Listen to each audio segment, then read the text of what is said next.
Spring-heeled Jack is an entity in English folklore of the Victorian era. The first claimed sighting of Spring-heeled Jack was in 1937, later sightings were reported all over Great Britain and were especially prevalent in suburban London, the Midlands, and Scotland. There are many theories about the nature of Spring-heeled Jack. This urban legend was very popular in its time, due to the tales of his bizarre appearance and ability to make extraordinary leaps, to the point that he became the topic of several works of fiction.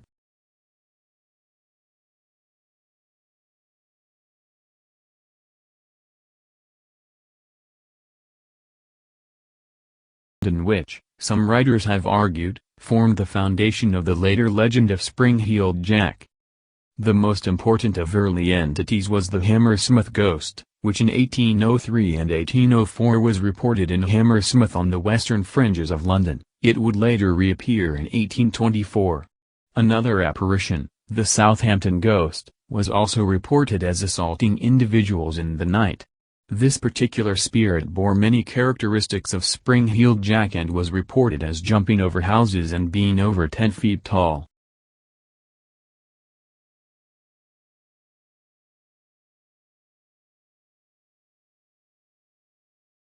The first alleged sighting of Spring-heeled Jack was made in London in 1837, and the last reported sighting is said in most of the secondary literature to have been made in Liverpool in 1904.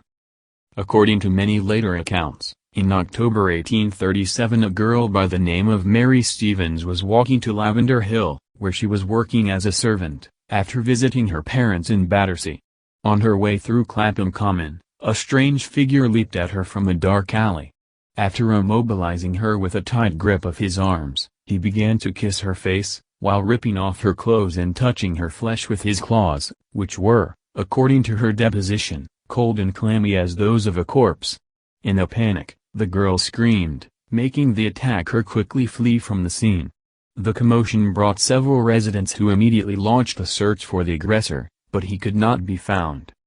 The next day, the leaping character is said to have chosen a very different victim near Mary Stevens' home, inaugurating a method that would reappear in later reports. He jumped in the way of a passing carriage, causing the coachman to lose control, crash and severely injure himself. Several witnesses claimed that he escaped by jumping over a 9-foot-high wall while cackling with a burst of high-pitched, ringing laughter. Gradually, the news of the strange character spread, and soon the press and the public gave him the name Spring-heeled Jack.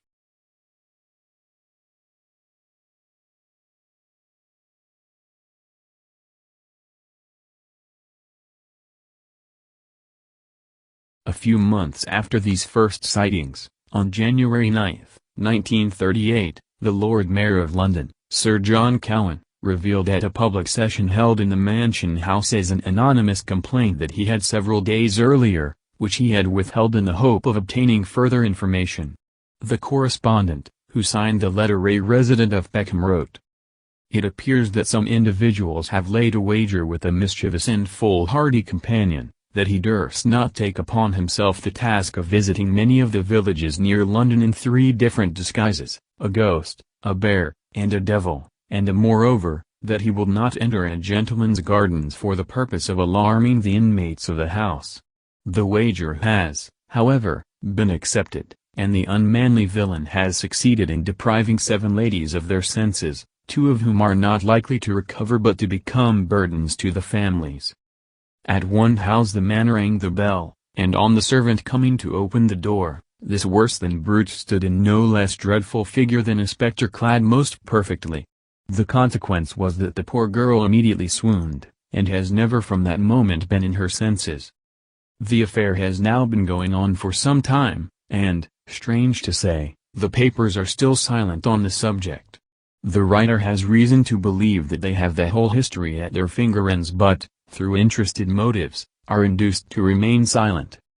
Though the Lord Mayor seemed fairly skeptical, a member of the audience confirmed that servant girls about Kensington, Hammersmith, and Ealing, tell a dreadful story of this ghost or devil. The matter was reported in the Times on 9th January, other national papers on 10th January and, on the day after that, the Lord Mayor showed a crowded gathering a pile of letters from various places in and around London complaining of similar wicked pranks. The quantity of letters that poured into the Mansion House suggests that the stories were widespread in suburban London. One writer said several women in Hammersmith had been frightened into dangerous fits and some severely wounded by a sort of claws the miscreant wore on his hands. Another correspondent claimed that in Stockwell, Brixton, Camberwell and Vauxhall several people had died of fright and others had fits. Meanwhile, another reported that the trickster had been repeatedly seen in Lewisham and Blackheath. The Lord Mayor himself was in two minds about the affair. He thought the greatest exaggerations had been made, and that it was quite impossible that the ghost performs the feats of a devil upon the earth. But on the other hand someone he trusted had told him of a servant girl at Forest Hill who had been scared into fits by a figure in a bear's skin. He was confident the person or persons involved in this pantomime display would be caught and punished. The police were instructed to search for the individual responsible, and rewards were offered. A peculiar report from the Brighton Gazette, which appeared in the April 14, 1838 edition of the Times, related how a gardener in Rosehill, Sussex, had been terrified by a creature of known nature. The Times wrote that Spring-Heeled Jack has, it seems, found his way to the Sussex coast, even though the report bore little resemblance to other accounts of Jack. The incident occurred on 13th of April, when it appeared to a gardener in the shape of a bear or some other four-footed animal.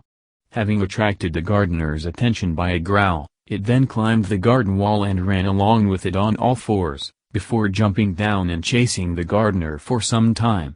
After terrifying the gardener, the apparition scaled the wall and made its exit.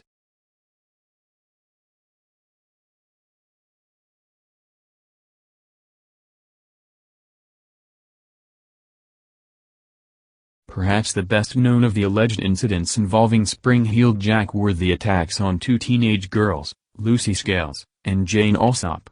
The Alsop report was widely covered by the newspapers, including a piece in the Times, while fewer reports appeared in relation to the attack on Scales. The press coverage of these two attacks helped to raise the profile of Spring-Heeled Jack.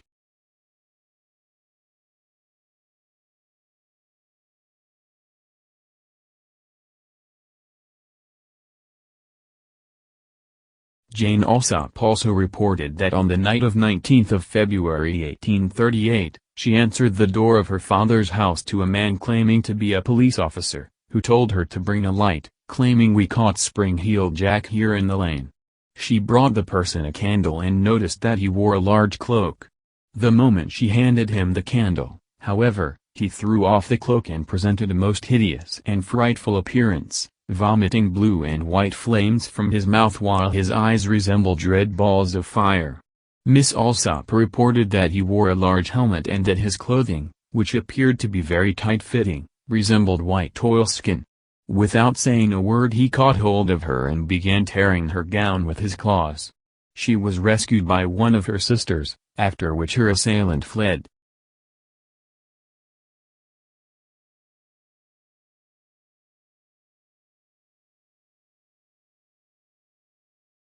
On 28th of February 1838, 9 days after the attack on Miss Alsop, 18-year-old Lucy Scales and her sister were returning home after visiting their brother, a butcher who lived in a respectable part of Limehouse. Miss Scales stated in her deposition to the police that as she and her sister were passing Dragon Alley, they observed a person standing in an angle of the passage.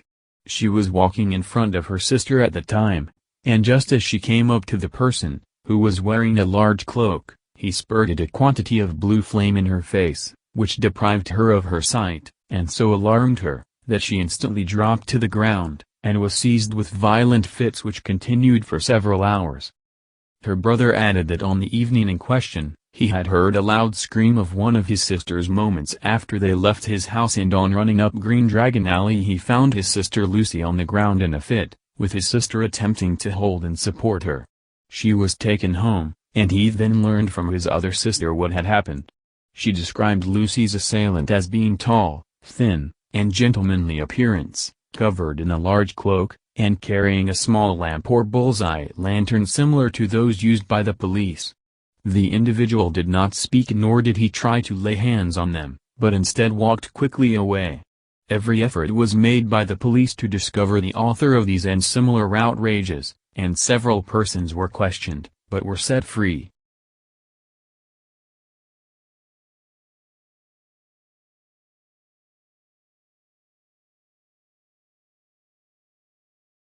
The Times reported the alleged attack on Jane Alsop on 2nd of March 1838 under the heading "The Late Outrage at Oldford II."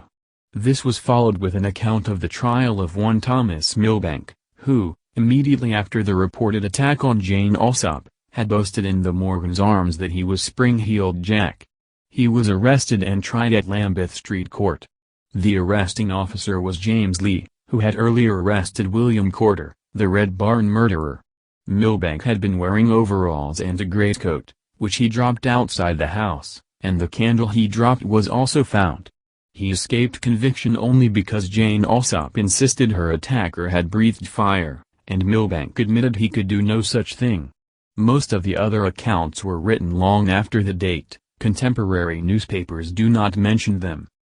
After these incidents, Spring-Heeled Jack became one of the most popular characters of the period. His alleged exploits were reported in the newspapers and became the subject of several penny dreadful and plays performed in the cheap theaters that abounded at the time. The devil was even renamed Spring-Heeled Jack in some Punch and Judy shows, as recounted by Henry Mayhew in his London Labour and the London Poor. This here is Satan, we might say the devil, but that ain't right and gentlefolk don't like such words. He is now commonly called Spring-Heeled Jack or the Russian Bear, that's since the war.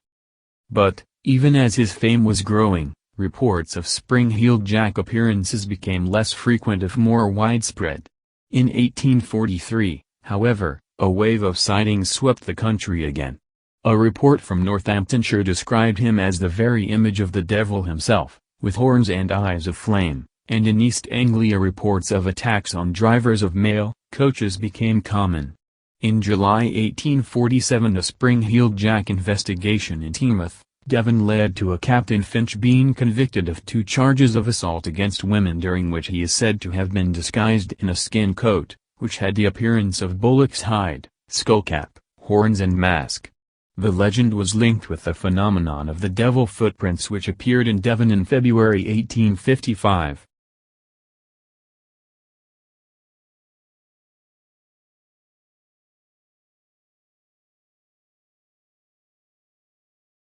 At the beginning of the 1870s, Spring-Heeled Jack was reported again in several places distant from each other.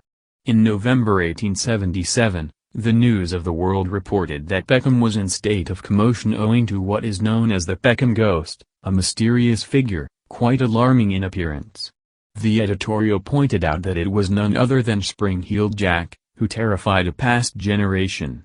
Similar stories were published in the Illustrated Police News.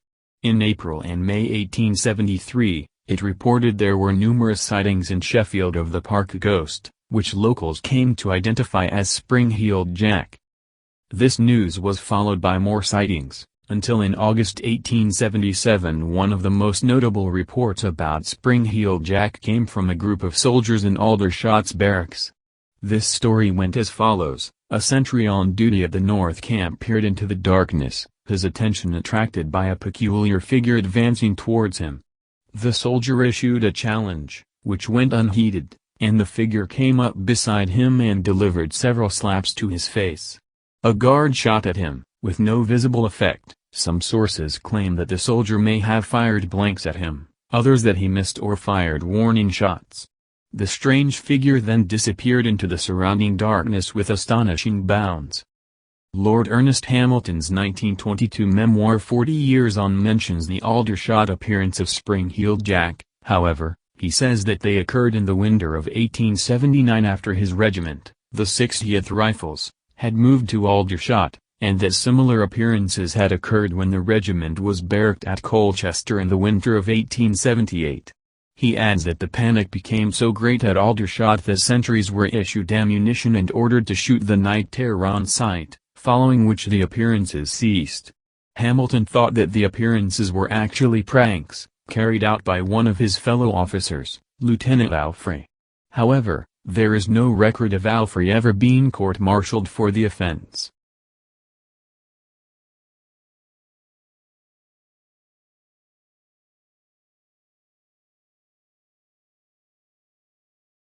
In the autumn of 1877, Spring-Heeled-Jack was reportedly seen at Newport Arch in Lincolnshire, wearing a sheepskin. An angry mob supposedly chased him and cornered him, and as in Aldershot a while before, residents fires at him to no effect. He said to have made use of his leaping abilities to lose the crowd and disappear once again.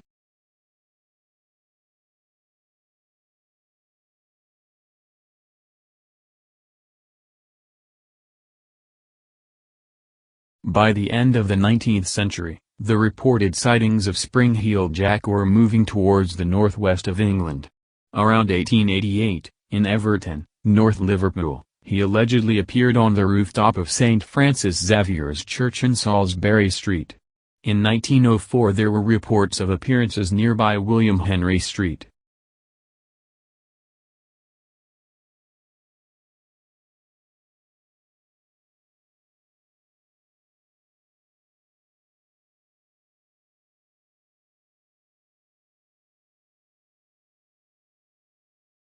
The vast urban legend built around Spring-Heeled-Jack influenced many aspects of Victorian life, especially in contemporary popular culture. For decades, especially in London, his name was equated with the bogeyman, as a means of scaring children into behaving by telling them if they were not good. Spring-Heeled-Jack would leap up and peer in at them through their bedroom windows, by night. However, it was in fictional entertainment where the legend of Spring-Heeled-Jack exerted the most extensive influence, owing to his allegedly extraordinary nature. 3 pamphlet publications, purportedly based on the real events, appeared almost immediately, during January and February 1938. They were not advertised as fiction, though they likely were at least partly so. The only known copies were reported to have perished when the British Library was hit during the Blitz, but their catalogue still lists the first one. The character was written into a number of penny dreadful stories during the latter half of the 19th century, initially as a villain and then increasingly heroic roles. By the early 1900s he was being represented as a costumed, altruistic avenger of wrongs and protector of the innocent, effectively becoming a precursor to the pulp fiction and then comic book superheroes.